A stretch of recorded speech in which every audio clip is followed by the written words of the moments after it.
Okay, welcome back. This is Mr. Hassan's Maths channel, and I'm now going to be answering a question from the May-June 2023 Mechanics M1. This is from the Cambridge paper 49709. This is question number 5 from that paper, and also question number 7 from my end of topic worksheet for Cambridge Mechanics, and this is dynamics. This end of topic worksheet number 2, dynamics forces in one direction. And here we have this system here where you have S1 and S2 are light and inextensible strings, and A and B are particles, each of mass 0.2 kilograms. Particle A is suspended from a fixed point O by the string S1, and particle B is suspended from A by the string S2. The particles hang in equilibrium as shown in the diagram. Find the tensions in S1 and S2. Okay, so now what we got here is basically these two particles. Both of them have, of course, their weight. For, let's say, the first particle here, for B, for example, it's going to have its weight of 0.2 g acting on it, and the forces acting on it is going to be the tension in string 2, so I'll call it T2. Okay, the tension in string 2, and at the moment in this first part of the question, it's in equilibrium. Okay, and for particle A, you have again its weight acting, which is going to act straight down. Okay, so that's going to be tension, sorry, that's going to be mg. Let me draw this slightly to the side because there's also this other force. So you've got your weight, which is 0.2 g. 0.2 g, but you also have the tension in the string pulling down on this, which is the same tension as below. Okay, this tension in the string is the same all the way through because it's a light and extensible string. So if the string is light, the tension in that string all the way through will be the same. Okay, and if you're considering the particle A, then that tension is going to be acting, down on A. It's going to be pulling down on A. Okay, so you got that tension acting down on A. And then you also have a tension acting in this direction. Okay, and that's the tension in this string 1, which I'll call T1. Okay, so that's the tension in string 1. That's acting upwards. Okay, and so if we consider each of these particles separately, if we start with B, for example, let's look at B. Then you have the tension acting on B, and you have, the weight on B, and you have its tension. These are the two forces acting on it. Okay, let me just draw it a bit lower down. So here you have its weight, which is 0.2 g newtons, and here you have the tension in that string 2. That's what's acting upwards. Now this is an equilibrium, meaning the net force is 0. So I can say the upward force and the downward force balance each other out. So T2 is equal to 0.2 g. So therefore T2 is equal to 0.2 times, if we take g as 10 as we're supposed to in Cambridge, so you have T2 is equal to 2 newtons. So that's the tension in string 2. Okay, so now in string 1, we have a situation where we've got the particle, we've got now the tension acting upwards, or it's not for string 1, I'm saying particle B. This is particle B, and this is particle A now. For particle A, we have the tension acting upwards, which is T1, which we don't know. And then you have two forces acting downwards. You have the weight, okay, of particle A, which is also 0.2 g newtons, as they told us. They're both of mass 0.2. But you also have the tension acting in string 2, okay, which we're going to call it T2, okay, which you already know.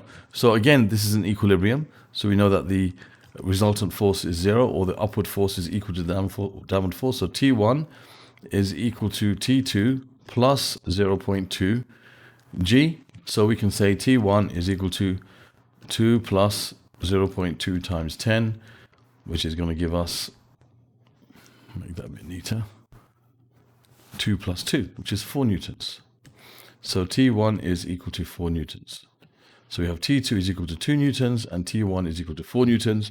And that's part 1 answered. Okay, so we're considering the forces acting each of them separately. Okay, so that's how we deal with it. Very simple. So first we're focusing just on B. We just focus on B and the forces acting on B. And then we focus secondly on on A, just the forces acting on A secondly. Right, now some people will say, what about the weight of B? Why don't we consider that when we're considering A? We don't need to, because that's factored in the tension. An alternative way of doing this question would be to consider A and B as one particle when we're finding the tension in one. We could do that if you want to. So we could say that, the tension in string 1 is equal to, and we can take all of this as one particle because they're connected with the same light inextensible string, this A and B together. Okay, they're both connected with this string. So we can consider A and B as being just one particle. So we could think of like this is A and B combined. And we can say that that's a combined weight of A and B. Okay, and we can say that that's a tension in string 1. So tension in string 1 is 0.4 times G. And we could have got the same answer, 4 newtons for T1.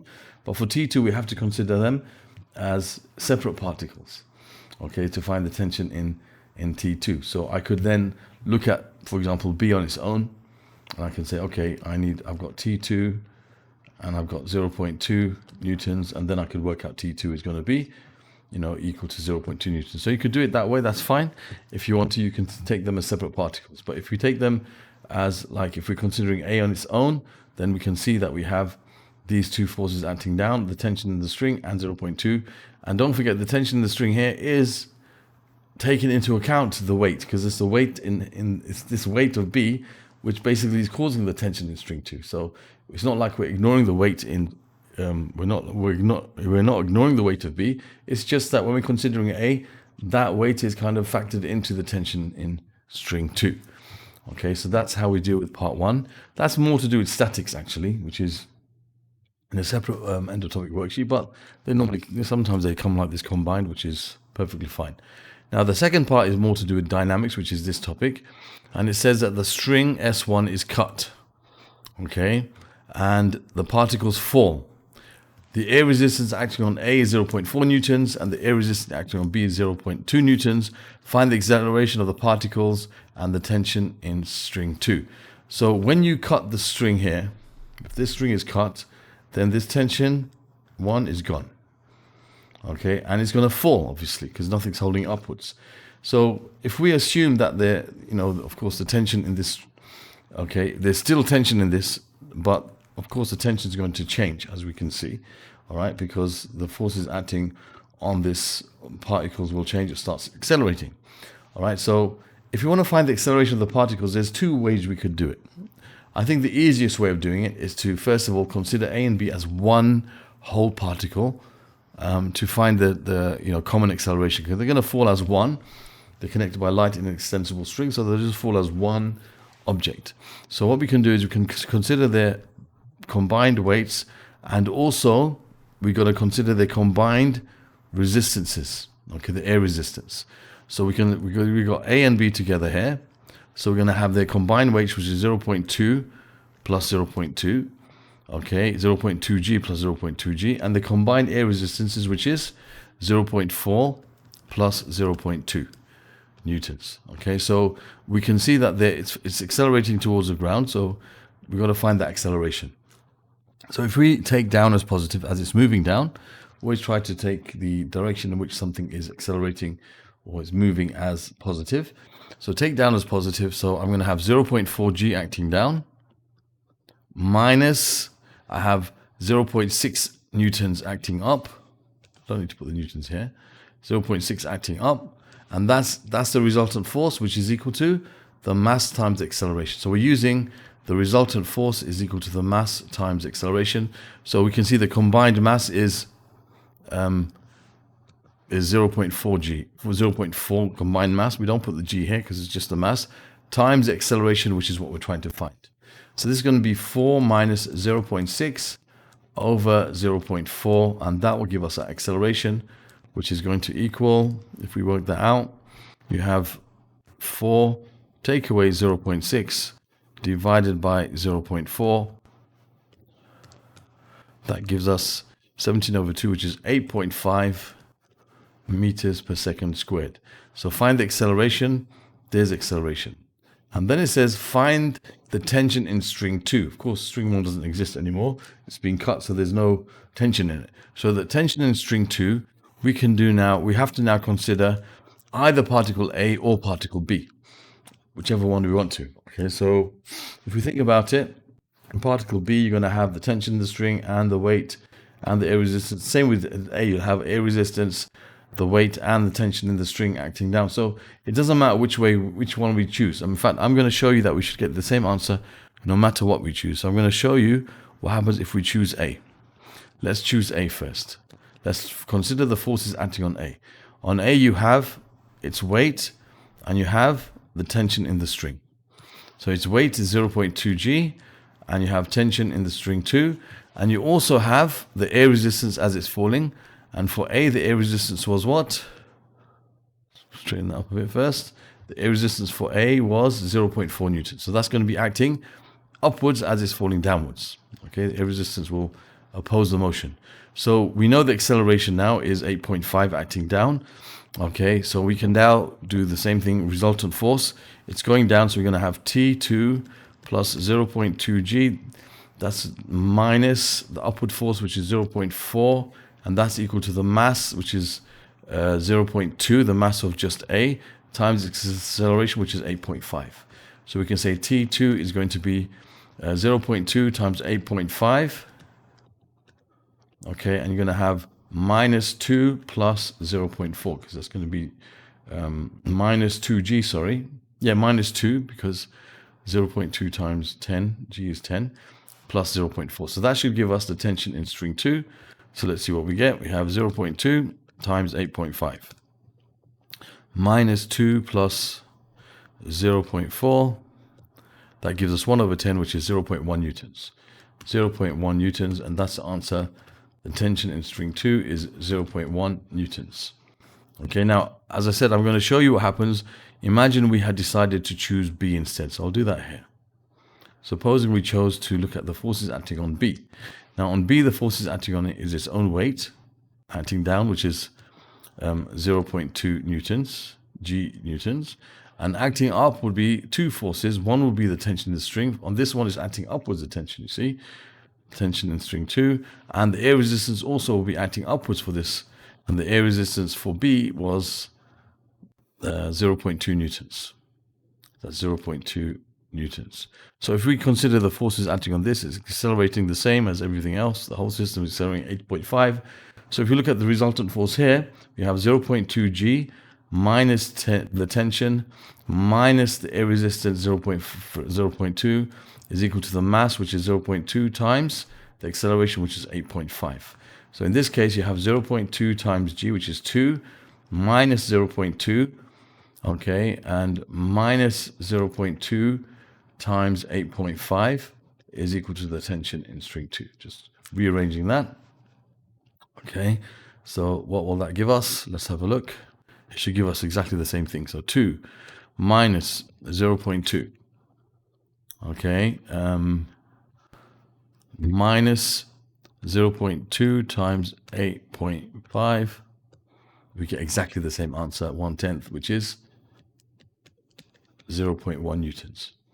Okay, so it doesn't matter whether you consider A or if you consider B, you still get the same answer. Okay, so I'm just showing you how, there's multiple kind of ways you can answer these questions. Even this first question, we could consider the whole thing as one particle at first to find the, here to find the acceleration. And for this one, we could, as I said, we could have considered the whole thing as one particle to find the tension in string 1 first, consider these two together. So there's lots of ways of answering these connected particles questions. Okay, if they're connected by a light string, that means the tension all the way through that particular string will be the same. If it didn't say light, then we couldn't say the tensions are the same because, for example, at the bottom of the string, it would be also carrying the weight of the string that's above it. So when it says light, we don't consider the weight of the string at all. So the tension will be the same all the way through. Okay, so anyway, that's the answer to part 2.